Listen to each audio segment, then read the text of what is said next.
Let's do the God of War test just to show that, yes, we can maintain a decent frame rate for the entirety of the PSP library. Since God of War seems to be the best test for PlayStation systems, let's try out God of War 2 for the PS2.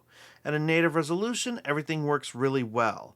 The 557 does have a fair bit of power behind it, however, as it is able to handle PS2 with relative ease. And that seems to be where the power of this device caps itself, because once we get into Switch emulation, the 557 starts to tell a different story. Without Mesa Turnip Vulkan Snapdragon drivers, Switch emulation suffers on this handheld. The biggest concern I usually have when testing Switch emulation is with Mighty Morphin Power Rangers Rita's Rewind. On some handhelds, the game will run, but the level select screen won't work. On the 557, this did not seem to be the case, and the game runs very well. I also found Super Mario Bros. Wonder to work, but the emulator did seem to be generating extra frames, which made the experience a little choppier than I would have liked. The colors on the OLED panel also seem a bit off on this particular game.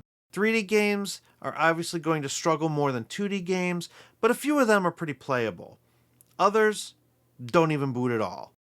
Due to the aspect ratio of the screen and the joystick and button placement, Android gaming is definitely doable on this device. You can run a heavier game like Genshin Impact at medium settings and have an enjoyable time. Streaming is also possible on this device, either using Moonlight to stream from a PC, doing cloud gaming with Xbox Game Pass, or remote play from your PS5. In order to use this device as a streaming handheld, however, you are going to have to put up with those tiny sticks. At least there's no cardinal snapping this time.